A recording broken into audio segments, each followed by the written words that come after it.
warahmatullahi wabarakatuh.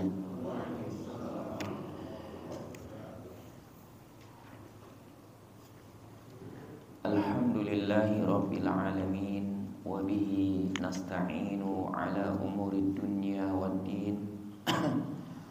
Wassalatu wassalamu ala asyrafil anbiya'i wal mursalin, sayyidina wa nabiyyina Muhammadin wa ala alihi wa sahbihi ajma'in.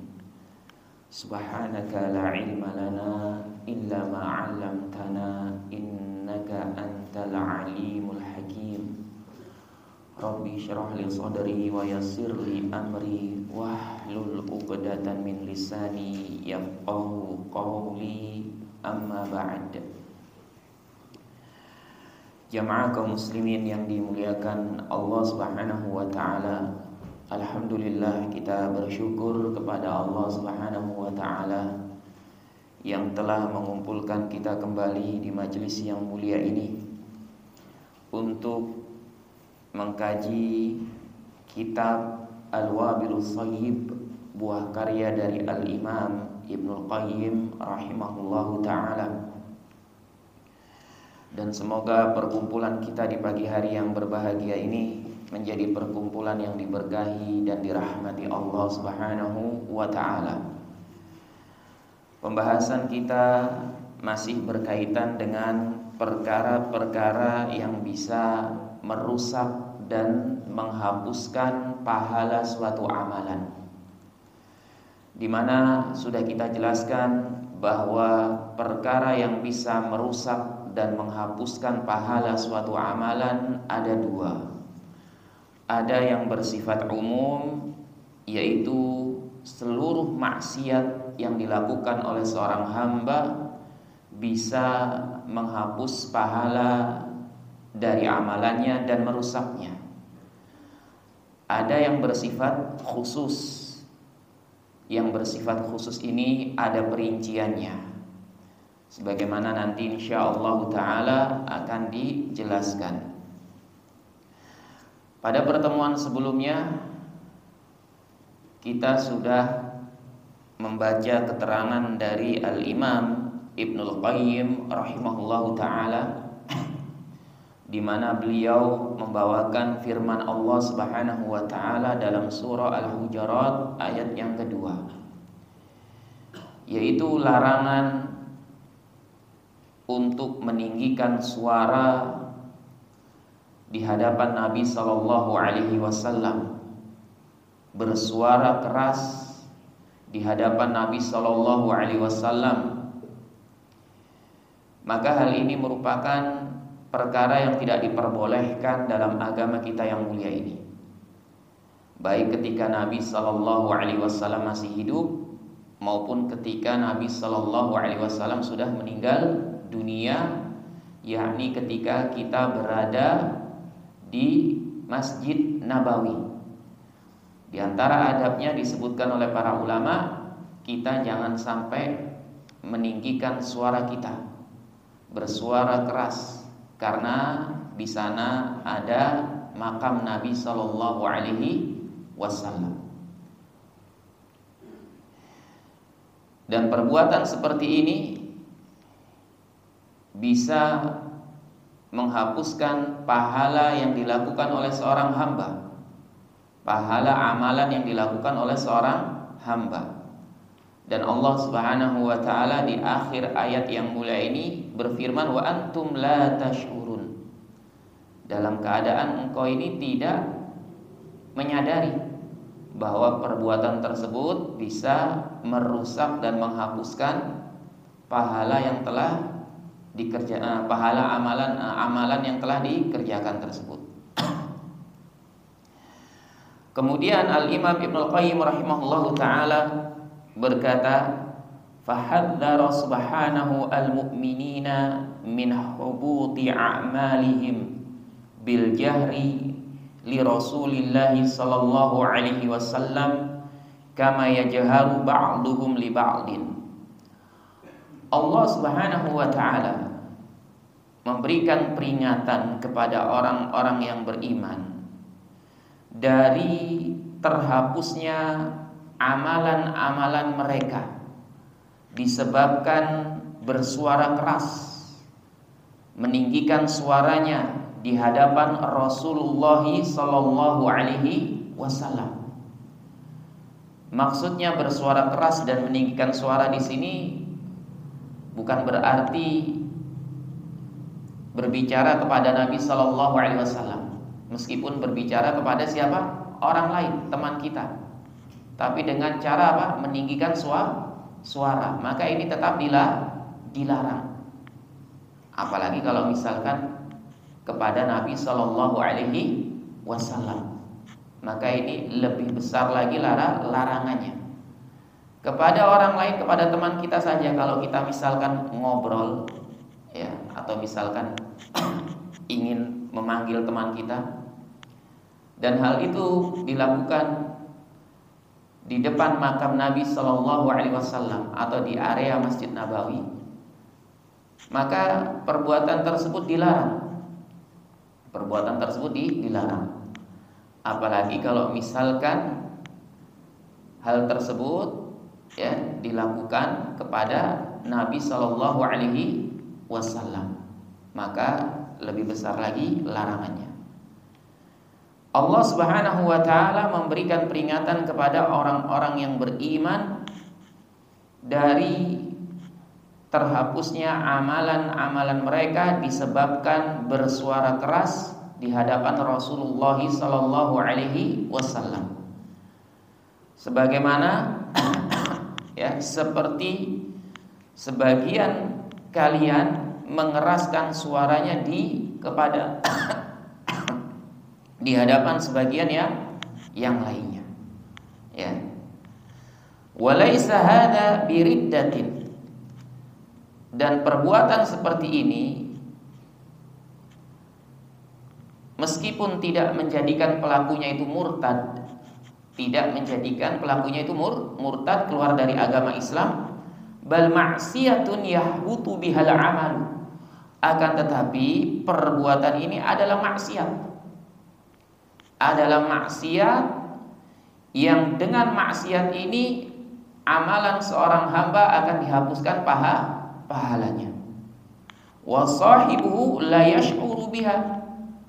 Sedangkan pelakunya tidak menyadari bahwa perbuatan tersebut bisa menghapuskan pahala dari amalan yang telah ia lakukan. Dan hal ini banyak sekali dilakukan oleh seorang hamba. Dia menghapuskan pahala amalan-amalannya tanpa disadari karena perbuatan-perbuatan yang dilarang oleh Allah Subhanahu wa taala. Fama adhannu biman qaddama ala qaulir Rasul sallallahu alaihi wasallam wa hadihi wa tariqihi qawla ghairihi wa hadihi wa tariqihi qawla ghairihi wa hadiyahu wa tariqahu. Kemudian Al-Imam Ibnu Qayyim rahimahullahu ta'ala berkata, lalu bagaimana lagi dengan orang yang lebih mendahulukan perkataan orang lain, petunjuknya dan metodenya daripada perkataan Rasulullah sallallahu alaihi wasallam, petunjuknya dan metodenya. Beliau di sini memberikan apa? Perumpamaan bahwa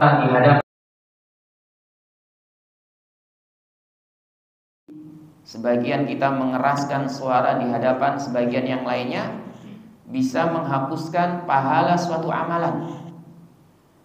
Meskipun perbuatan ini tidak sampai menjadikan pelakunya itu murtad. Apalagi kalau misalkan lebih mendahulukan perkataan orang lain, perkataan seorang syekh, perkataan seorang ustadz, perkataan seorang kiai, perkataan seorang habib, lebih mengikuti petunjuk mereka, metode mereka daripada mendahulukan perkataan Rasulullah SAW, petunjuknya dan metodenya. Ya, Alaysa hadza qad habita 'amaluhu wa huwa la yash'ur? Bukankah perbuatan seperti ini, yaitu mendahulukan perkataan orang lain, lebih mengikuti petunjuknya dan metodenya daripada perkataan Rasulullah SAW dan petunjuknya, adalah perkara yang bisa menghapuskan suatu pahala amalan, wa huwa la yash'ur, sedangkan dia juga tidak merasa, tidak menyadarinya. Ya. Sedangkan dia tidak merasa, tidak menyadarinya.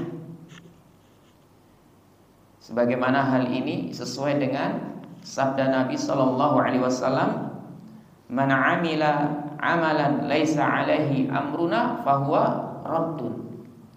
Ya. Siapa saja yang mengerjakan suatu amalan laisa alaihi amruna, yang tidak berada di atas perintah kami, amalan tersebut fahuwa raddun, maka amalan tersebut mardud, ditolak.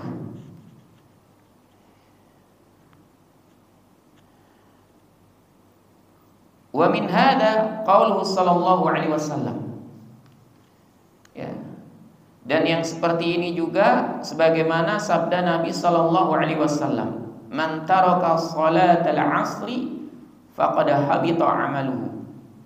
Siapa saja yang meninggalkan salat asar, maka sungguh amalannya akan dihapuskan. Siapa saja yang meninggalkan salat asar. Karena salat asar ini merupakan waktu di mana biasanya manusia itu selesai dari mengerjakan sesuatu. Ya, selesai dari apa? Melakukan suatu pekerjaannya. Lelah biasanya. Ya, lelah. Maka akan muncul rasa malas atau ketiduran dan yang lain sebagainya. Oleh karena itulah Allah Subhanahu wa taala berfirman, "Hafidhu 'ala shalawati wa salati al-wusta." Ya, jagalah salat-salat kalian dan salat al-wusta. Para ulama memang berbeda pendapat apa yang dimaksud dengan salat wusta ini. Ya. Apa yang dimaksud dengan salat wusta? Ada yang mengatakan salat wusta ini adalah salat asar. Padahal sebelumnya sudah disebutkan secara umum, jagalah salat-salat kalian. Salat apa saja? Disebutkan secara umum. Kemudian diulangi lagi as-salat al-wusta. Ya. Maka di sini ada penekanan untuk lebih menjaganya, yaitu salat asar. Karena siapa saja yang meninggalkannya maka perbuatannya ini bisa menghapuskan amalannya. Kemudian wa min hada qaulu Aisyah, dan yang seperti ini juga adalah perkataan Aisyah radhiyallahu taala anha wa an abihi. Perkataan Aisyah, semoga Allah meridhoinya, wa an abihi, dan juga dari ayahnya yaitu Abu Bakar As-Siddiq radhiyallahu anhu, li Zaid bin Arqam radhiyallahu anhu, kepada Zaid bin Arqam, semoga Allah meridhoinya, lamma ba'a bil inah, ketika Zaid bin Arqam ini melakukan jual beli dengan cara inah. Jual beli dengan cara inah ini sebenarnya jual beli riba, jadi kamuflase untuk perbuatan riba. Si A membeli barang dari si B seharga 1 juta dengan cara pembayarannya itu dikredit, dicicil 1 bulan 100.000 selama 10 bulan. Akan tetapi si A ini menjual kembali barangnya kepada si B dengan harga yang lebih rendah. Dengan harga yang lebih rendah, 800.000 misalkan. Langsung diberi uang cash oleh si B. Padahal si B ini adalah pemilik barang tersebut sebenarnya. Langsung bayar cash. Namun si A ini tetap berhutang kepada si B. Ya, sebanyak 1 juta dengan cara dibayar, ya, diangsur bayarnya itu selama 10 bulan. Maka ini jual beli inah. Dia mengkamuflase riba. Kecuali kalau misalkan dijualnya kepada orang lain. Kepada orang lain maka ini diperbolehkan, ya. Dalam fikih jual beli itu disebut dengan tawarruk. Nah, ketika Zaid bin Arqam radhiyallahu anhu melakukan jual beli dengan cara inah, maka Aisyah radhiyallahu anha berkata, innahu qad abtala jihadahu ma'a Rasulillah sallallahu alaihi wasallam illa an yatuba. Sesungguhnya dia ini Zaid bin Arqam telah membatalkan jihadnya. Maksudnya apa? Telah menghapuskan pahala jihadnya bersama Rasulullah sallallahu alaihi wasallam, kecuali apabila ia bertaubat. Kecuali apabila ia bertaubat. Nah, nanti akan dibahas ketika ada seorang hamba yang melakukan maksiat dan maksiat tersebut bisa menghapuskan amalannya, apakah ketika bertaubat maka pahalanya itu akan kembali ataukah tidak? Ini nanti akan dibahas juga oleh Al-Imam Ibnul Qayyim rahimahullahu ta'ala. Walaysa at-tabayyu bil'ina riddatan. Jual beli dengan cara inah ini bukanlah perbuatan yang menjadikan pelakunya itu murtad. Tidak sampai menjadikan pelakunya murtad. Wa innama ghayatuhu an yakuna ma'siyatan. Akan tetapi statusnya itu menjadikan pelakunya berbuat maksiat. Yaitu maksiat yang bisa menghapuskan pahala suatu amalan.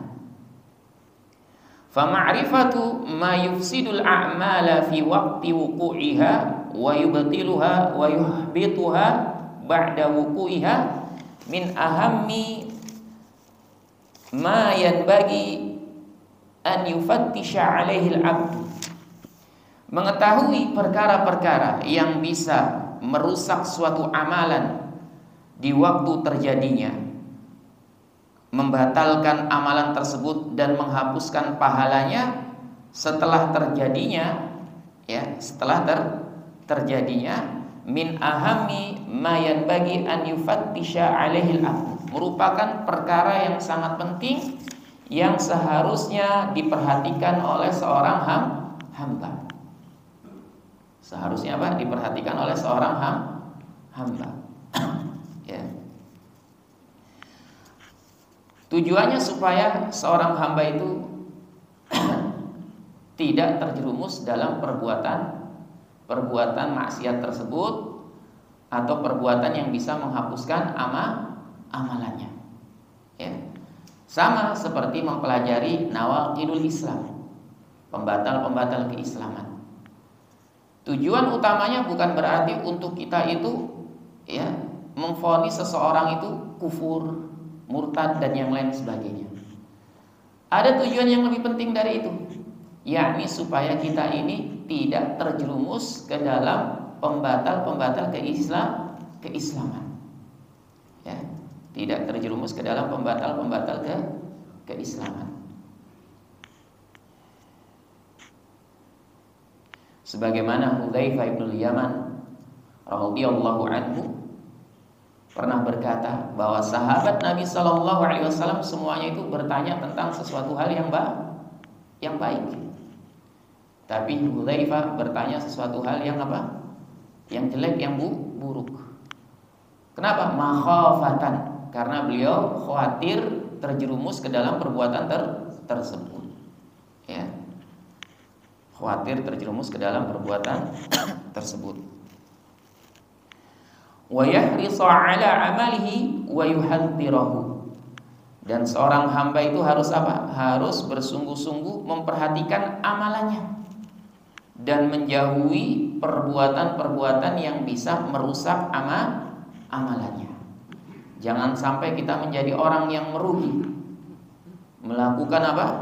Banyak amalan, ternyata apa? Melakukan satu perbuatan yang tanpa kita sadari ternyata menghapuskan seluruh amalan yang telah kita kerjakan.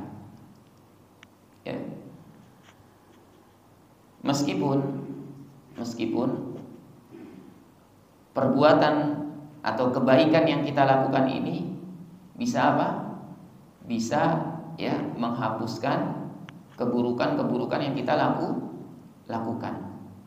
Ya, keburukan-keburukan yang kita lakukan bisa menutupi kekurangan-kekurangan dari amalan-amalan buruk yang selama ini kita lakukan.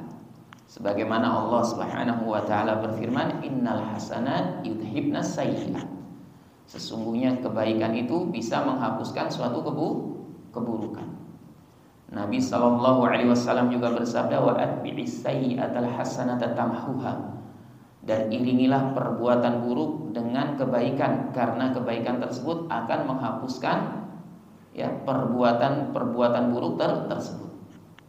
Dan ini merupakan di antara besarnya rahmat Allah Subhanahu wa taala kepada hamba-hambanya.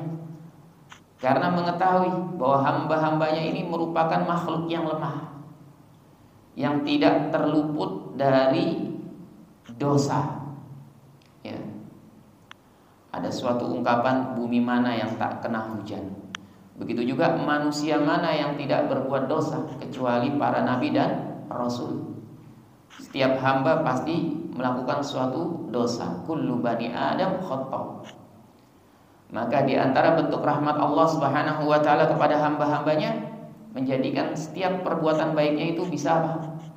Bisa menghapuskan dosanya, menutupi setiap dosanya. Ya. Meskipun juga diperselisihkan oleh para ulama, kebaikan yang dimaksud di sini baik itu yang difirmankan Allah Subhanahu wa taala maupun disabdakan Nabi kita yang mulia Muhammad sallallahu alaihi wasallam, apakah yang dimaksud adalah taubat atau bentuk kebaikan itu sendiri.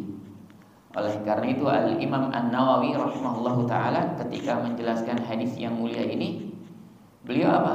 Beliau menganjurkan ya ketika menyadari dia melakukan perbuatan buruk, maka dia beristighfar sebagai bentuk taubat, kemudian apa? Juga melakukan suatu kebaikan. Ya, menggabungkan di antara dua pendapat para ulama. Wa qad jaa fi atharin ma'rufin, dan sungguh telah datang, ya sungguh telah ada athar yang ma'ruf. Innal 'abda la ya'malul 'amala sirran la yattali'u 'alaihi ahadun illallah ta'ala. Fayatahaddatsu bihi fayantaqilu min diwani sirri ila diwanil alaniyah. Ya, sesungguhnya ada seorang hamba yang melakukan suatu amalan sirron, dengan secara sembunyi-sembunyi. Tidak ada yang mengetahui sama sekali. Dan para ulama menjelaskan bahwa amalan yang paling utama itu amalan yang dilakukan secara sembunyi-sembunyi. Ya. Hanya disebutkan yang paling utama, bukan berarti kalau terang-terangan itu terlarang. Boleh. Ya, boleh. La yattali'u 'alaihi ahadun, tidak ada seorang pun yang mengetahuinya illallah ta'ala, kecuali Allah ta'ala. Saking apa? Tersembunyinya dalam melakukan suatu amalan. Ya. Fayatahaddatsu bihi, kemudian dia menceritakan amalannya, padahal nggak ada yang tahu sama sekali. Tapi dia apa? Kemudian menceritakan amalan, oh saya telah melakukan ini, ya, ini dan itu. Tadi malam saya begini begitu. Fayantaqilu min diwani sirri ila diwanil alaniyah, maka amalan tersebut berubah statusnya. Yang sebelumnya itu ada di dalam catatan amal yang tersembunyi, berubah statusnya berada di catatan amal yang terangan. Padahal sebelumnya itu berada di catatan yang tersembunyi yang paling utama. Kemudian berubah. Ya. Tsumma yusiru fi dzalika ad-diwan ala hasabil alaniyah. Kemudian ya, amalan tersebut akan terus-menerus berada di catatan yang terang-terangan. Fa in tahaddatsa bihi lisum'ah wa talabil jahi wal manzilah inda ghairillahi ta'ala abtalahu kama law fa'alahu lidzalik. Maka jika tujuan dia mengungkapkan, membicarakan amalannya tersebut ya untuk sum'ah. Untuk apa? Sum'ah. Supaya misalkan mendapatkan pujian manusia. Wa talabil jah wal manzilah, atau supaya mendapatkan kedudukan dan kehormatan di hadapan manusia. Kedudukan dan kehormatan di hadapan manusia. Ya.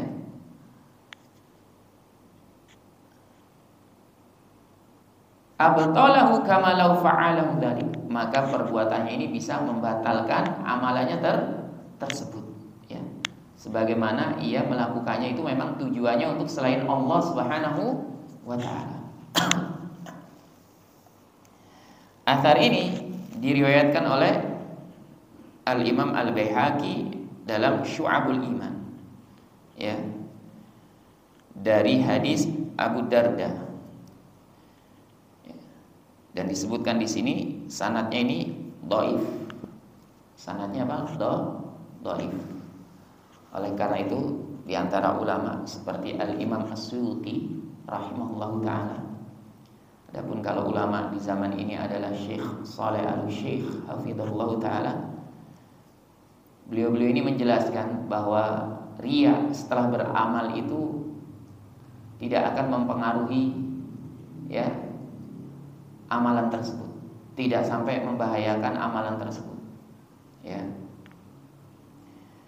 Karena memang hadis ini dinilai apa? Dhaif. Akan tetapi meskipun demikian, jangan kemudian kita bermudah-mudah untuk menceritakan amalan yang telah kita lakukan secara sembunyi-sembunyi. Meskipun ada di antara ulama yang menjelaskan itu tidak sampai ya membahayakan amalan tersebut. Artinya tidak menjadikan amalan tersebut akan terhapus pahalanya. Tapi jangan sampai kita bermudah-mudahan juga. Jadi misalkan dia ya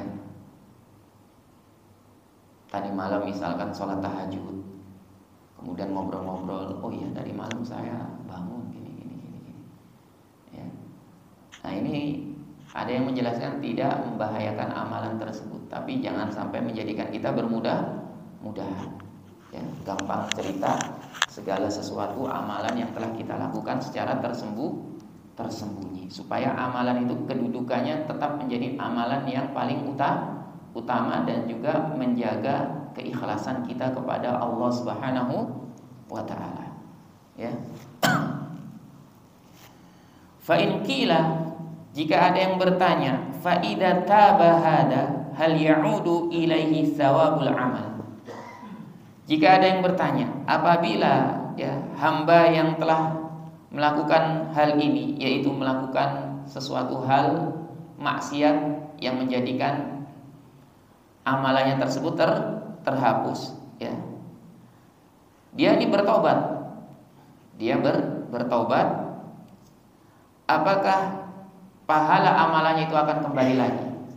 Ya, jadi hamba yang telah melakukan perbuatan yang menghapus amalannya ini dia bertobat. Apakah pahala amalannya itu akan kembali lagi? Qila, maka dijawab ya, in kana qad amilahu li ghairillahi ta'ala. Apabila dia melakukannya itu untuk selain Allah taala. Ya. Jadi dia melakukan amalan itu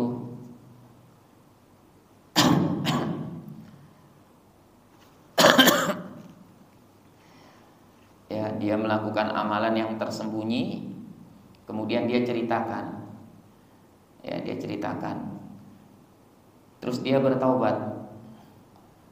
Apakah pahalanya itu akan kembali lagi? Dijawab, jika dia melakukan perbuatan itu memang untuk selain Allah, wa auqa'ahu bihadhihi niyyah, ya, dan dia memang berniat demikian, yaitu berniat memang beramal untuk selain Allah Subhanahu wa taala, fa innahu la yanqalibu salihan bi taubati, maka amalannya tersebut, ya, tidak akan pernah menjadi amalan soleh, ya, dengan taubatnya tersebut. Dengan apa? Dengan taubatnya. Ya. Karena apa? Karena dari awal memang tujuannya itu dia beramal bukan untuk selain Allah Subhanahu wa taala. Maka yang seperti ini amalannya tersebut pahalanya tidak akan kembali meskipun ia telah bertaubat. Bal hasbu taubati antamhu anhu iqabahu. Akan tetapi ya, taubatnya ini bisa apa? Bisa menghapuskan, ya, menghapuskan hukuman yang seharusnya diterima. Dengan apa? Dengan taubatnya. Tetap dihargai taubatnya ini. Dan ini menunjukkan rahmat Allah Subhanahu wa taala. Taubatnya ini tidak akan sia-sia, tetap dihargai. Meskipun taubatnya ini tidak menjadikan pahala amalan yang telah ia lakukan itu kembali, tapi apa?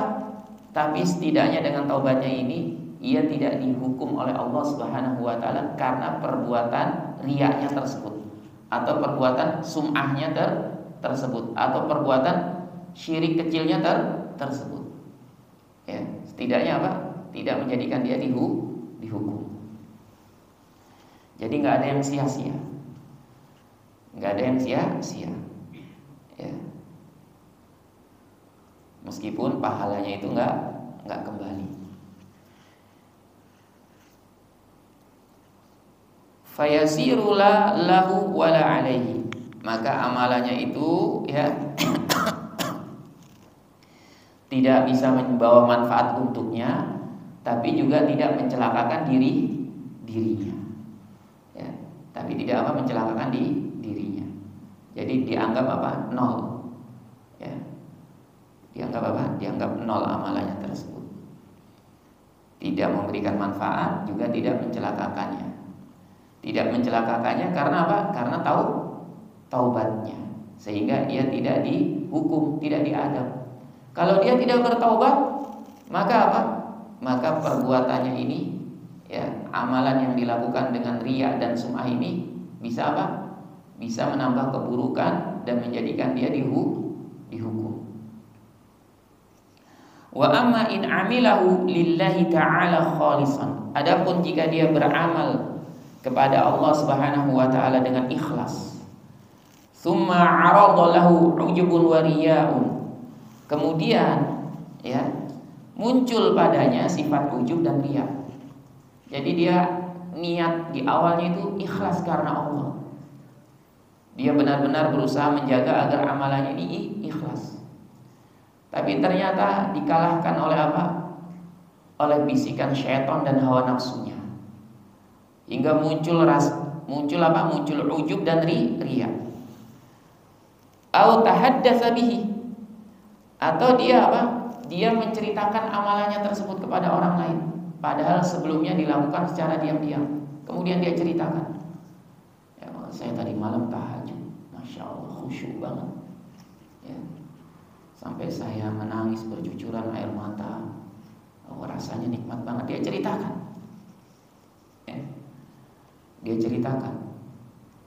Tujuannya mungkin ingin memberikan semangat, makanya kamu berusaha untuk bangun malam, gini. Oh, saya kemarin, ya, sedekah kepada anak-anak yatim. Saya pegang kepala mereka, rasanya itu tentram di hati. Ya. Dia ceritakan misalkan, summa taba min ba'di dzalika wa nadima. Akan tetapi ya, setelah itu dia merasa menyesal. Wah, merasa menyesal, seharusnya saya tidak boleh nih seperti ini. Yaitu apa? Muncul ujub dan riya di tengah-tengah perjalanan ketika melakukan amalan soleh. Ya. Atau apa? Atau dia menyesal karena telah menceritakan amalannya tersebut kepada orang lain, sehingga menjadikan dia bertaubat kepada Allah Subhanahu wa taala. Kata Al-Imam Ibnu Qayyim rahimahullahu taala, "Fahada qad ya'udu lahu thawabu amalihi." Maka yang seperti ini bisa jadi amalannya, pahala amalannya itu akan kembali lagi. Ya. Wala yuhbatu, dan tidak akan dihapuskan. Ya, bisa jadi apa? Pahala amalannya itu kembali lagi dan tidak dihapus. Tapi beliau di sini menggunakan redaksi apa? Qad ya'ud. Redaksi bukan sesuatu hal memastikan, bukan memastikan. Jadi bisa jadi. Ya. Wa qad yuqalu, dan sungguh dikatakan innahu la ya'udu ilaina, dan sungguh ada pendapat yang lain di sini. Innahu la ya'udu ilaihi, yaitu pendapat yang menyatakan bahwa pahala amalannya itu tetap tidak bisa kembali lagi. Bal yasta'niful amal, akan tetapi dia memulai untuk melakukan memulai dari awal untuk melakukan suatu amalan lagi. Ya. Jadi pendapat yang kedua ini amalannya itu tidak kembali lagi, nol. Ya, nol. Pahala amalannya tidak kembali lagi, tapi juga ya dengan taubatnya menjadikan orang tersebut tidak mendapatkan hukuman. Maka dianjurkan dia melakukan suatu amalan, melakukan suatu amalan lagi. Nah, wal mas'alatu mabniyatun 'ala aslin, dan permasalahan ini sebenarnya dibangun di atas kaidah wa huwa anna riddah. Jadi ini kaidah bahwasanya kemurtadan itu hal tuhbitul amala bimujarradiha aw la yuhbituhu illa al mautu 'alaiha. Jadi ini ada kaidah. Apakah perbuatan murtad, kemurtadan itu akan menghapuskan suatu amalan, akan menghapuskan suatu amalan bimujarradiha, dengan sebab kemurtadannya itu saja. Jadi dia murtad, udah amalannya apa? Kehapus. Aw la yuhbituhu illal mautu alaihi, atau pahalanya itu tidak akan dihapuskan sampai dia ini meninggal dalam keadaan murtad. Ini kaidah yang disebutkan oleh para ulama. Saya ulangi lagi. Jadi perbuatan murtad ini apakah bisa menghapuskan amalannya langsung begitu saja? Dia murtad, udah amalannya dihapus, nggak usah nunggu sampai meninggal dunia. Apakah pahalanya itu baru dihapuskan ketika dia memang sudah meninggal dalam keadaan murtad? Bisa difahami di sini ya. Fihi lil ulama qaulan masyhuran.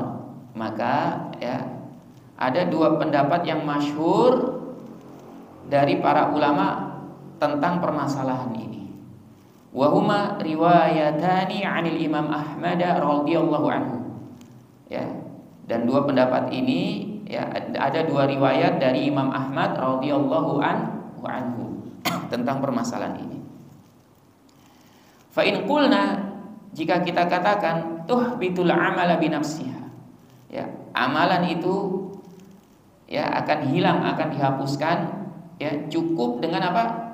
Cukup dengan kemurtadannya tersebut. Jadi dia murtad, udah amalannya hilang, amalannya dihapuskan, tanpa menunggu harus meninggal dunia terlebih dahulu. Famata aslama ista'nafal amal wa batala ma kana qad amila qabla al-islam. Maka ketika dia taubat dari kemurtadannya, dia masuk Islam lagi. Masuk Islam lagi, ista'nafal amal. Maka dia udah memulai dari awal untuk melakukan amalan lagi. Kenapa? Karena amalan yang dilakukan sebelum Islamnya itu sudah batal. Ini pendapat yang pertama. Jadi cukup dengan kemurtadannya itu menghapuskan pahala amalannya. Wa in qulna, maka jika kita katakan la yuhbatul amalu illa idza mata murtaddan. Ya, amalannya itu tidak dihapuskan. Jadi masih ya ditunggu, amalannya ini tidak dihapuskan. Tapi tetap disimpan. Ya, kecuali jika dia mati dalam keadaan murtad, ya. Maka apa? Maka baru amalannya itu akan dihapus. Ini yang kedua. Jadi yang kedua itu ringkasnya, amalannya ini tidak akan dihapuskan. Ya, kecuali dia mati dalam keadaan murtad. Famata ada ilal islami ada ilaihi thawabu amalihi. Maka ketika orang ini misalkan ya kembali masuk Islam, maka amalan yang pernah ia lakukan sebelum Islam ini pahalanya akan dikembalikan lagi. Ini merupakan apa? Pendapat yang kedua. Ya.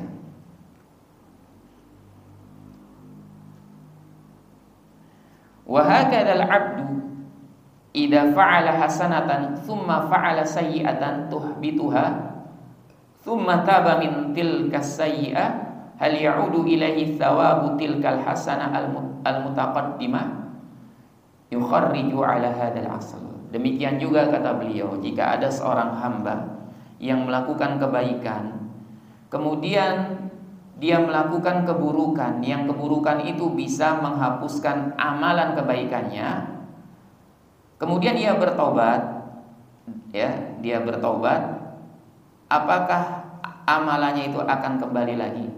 Apakah kebaikannya itu akan kembali lagi? Maka hal ini ya mengikuti apa? Mengikuti kaidah yang tadi. Jadi ada dua pendapat. Intinya jamaah yang dimuliakan Allah Subhanahu wa taala.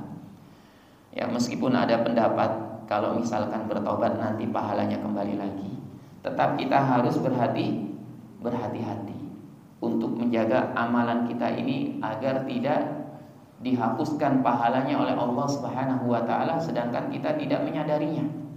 Ya. Walaupun Allah Subhanahu wa taala dengan rahmatnya yang sangat luas, setiap kebaikan yang kita lakukan ini akan dilipat gandakan. Akan dilipat gandakan sampai 10 kali lipat bahkan lebih. Ya, bahkan lebih. Bahkan disebutkan dalam hadis tukabbiruna ya asyron, kamu bertakbir 10 kali. Ya, kemudian tusabbihuna, bertasbih 10 kali, tahmaduna, kemudian bertahmid 10 kali. Ya. Itu nilainya itu ditimbangannya itu senilai apa? Senilai 1.500 pahalanya. Ya. Ya, jadi perintah ini dilakukan setiap kali kita selesai melakukan sholat. Baca tasbih, kan ada beberapa riwayat 30, ada yang 10, 33, ada yang 40 sekian, lupa saya. Nah, itu pahalanya senilai ditimbangannya itu apa? Ditimbangan pahala itu senilai 1.500. Oleh karena itu kalau selesai sholat jangan buru-buru, meskipun lagi ada kerjaan gitu ya. Kalau memang pengen cepat-cepat setidaknya baca apa? 10 kali. Ya, 10 kali. Ya. Meskipun dilipat gandakan pahala ini, bahkan kebaikan itu bisa menghapuskan keburukan, ya. Akan tetapi sebisa mungkin kita tetap menghindari apa? Maksiat, keburukan. Ya.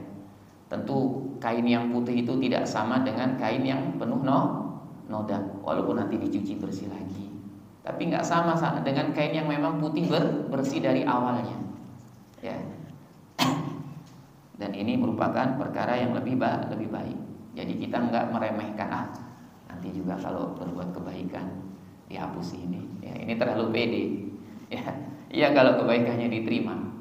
Kalau tidak, ya malah akan menjadi suatu masalah yang lebih besar lagi di kemudian hari. Wallahu taala alam. Mungkin kita cukupkan dulu sampai di sini.